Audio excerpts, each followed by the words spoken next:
Got dreams of being a professional podcaster, but have no idea what you're doing? This is impossible. That's about to change. A new kind of school. Welcome to the Pod School Podcast. Hello, welcome to the show. Today I'm answering a question from Angie who asks, is there any problem with releasing your show in seasons?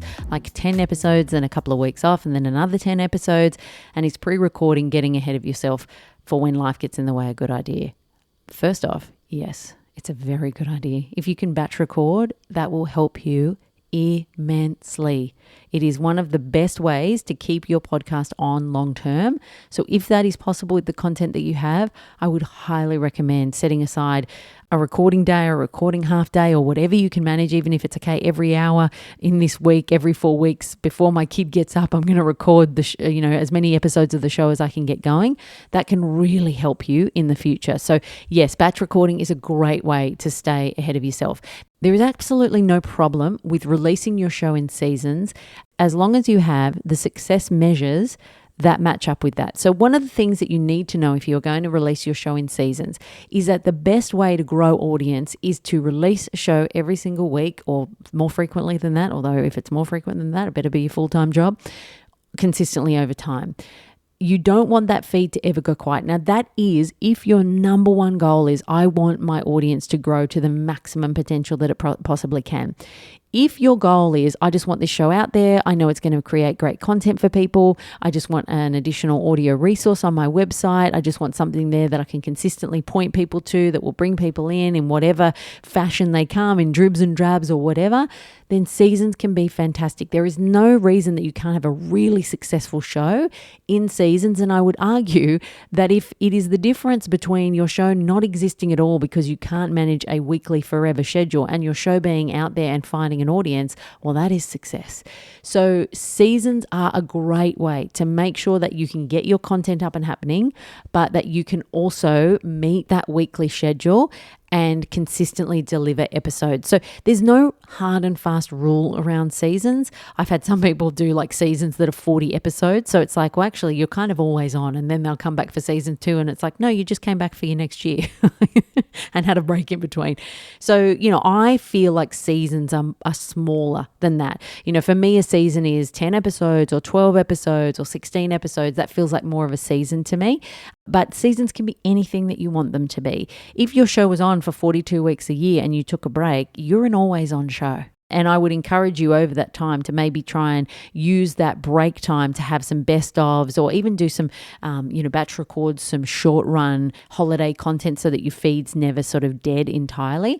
But yes, seasons are the idea of breaking up your show into bits essentially and then taking a break in between. Again, that break can be cold. You can go completely quiet and there's nothing in the feed. And a lot of people do that because ultimately they're working really hard to get 10 episodes recorded and then they're like, right, I've got that 10 episodes recorded. Now I need to work on getting the next 10. So it's not like they can get 14 or 20 together to cover the break as well. So it's totally fine if your show goes quiet in between.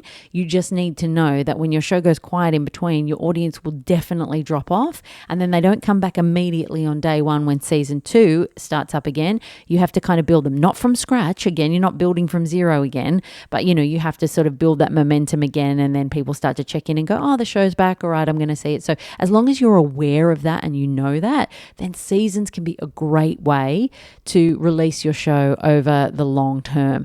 You also don't have to make seasons forever. There are some wonderful shows that have existed as one single season. So if you have an idea and you want to get it out there and you're like, I don't know that I can make this last forever. Don't. Just make it as a perfect season. Promote that. I've listened to so many great podcast seasons. I'm like, I wish that was still going, but not this actual show. I just wish that there were more episodes of this particular season, but I don't necessarily want that to come back as an ongoing show where they're just going, hey, we've got a lot of listeners here. Let's just try and do a show that kind of fits into this mold because we've got heaps of audience here. I've seen some podcasters do that and it just annoys an audience because they want to come for what they come for. And then if all of a sudden they're getting this new show that's kind of related to the one that they listened to, but really it's just a play by the creators to make the most of the feed that was a little bit more popular than they anticipated decided it would be. And who wants to start a new feed from scratch when you've got 50,000 people over here listening? I get it, but it just doesn't work well for an audience. So you can just create a show that exists and is one season, and that's fine, or you can do it ongoing. Some of the benefits, as I mentioned, of podcasting in seasons, it makes your podcast way more manageable. If you are trying to block time out and record, especially if you're doing video, my goodness, does it add some complexity to the process. So you want to block out some good time. There is nothing better than having a big bank of content in the can, because you can work on that any old time. You can work on that in the hours after your kids are asleep, in your lunch break, whatever you need to do. You can use that time to tap away at the edit. You can send that edit off to be worked on by somebody else, which can be really great to help you out in terms of timing. So we can just make things much more manageable, because you can fit into your life the editing and the show notes and all of that kind of stuff much easier than you can fit sitting down in front of a camera or in front of a microphone, putting makeup on, putting the lights on, and getting it all recorded. That stuff needs space in a day, whereas the other stuff you can kind of chip away at it in outside hours. It also keeps your show interesting. So one of the great things about podcasting in seasons is that it gives you a bit of space and time to think, how can I improve the next season? When you are doing an always on show, you're kind of just on the hamster wheel. Now, naturally, you need to be thinking about your content. You need to be planning. You need to be thinking about your audience, what is best for them. But it's also like a bit of a grind when you're kind of getting through things week by week. Whereas when you're doing seasons, you can look at it and go, okay, great, I'm going to do 20 episodes. What's the plan of that content? Then you can do that and then take that time to go, what worked about that? What didn't work about that? You could also take time to survey your audience in the break and say, hey, what did you enjoy about season 1 so that I can bring that into season 2? So it can sometimes give you a bit of that space and breath that you often don't get when you are doing an always on show, because the goal there is to just keep the content churning all the time. So there can be a lot of opportunity to improve in between seasons.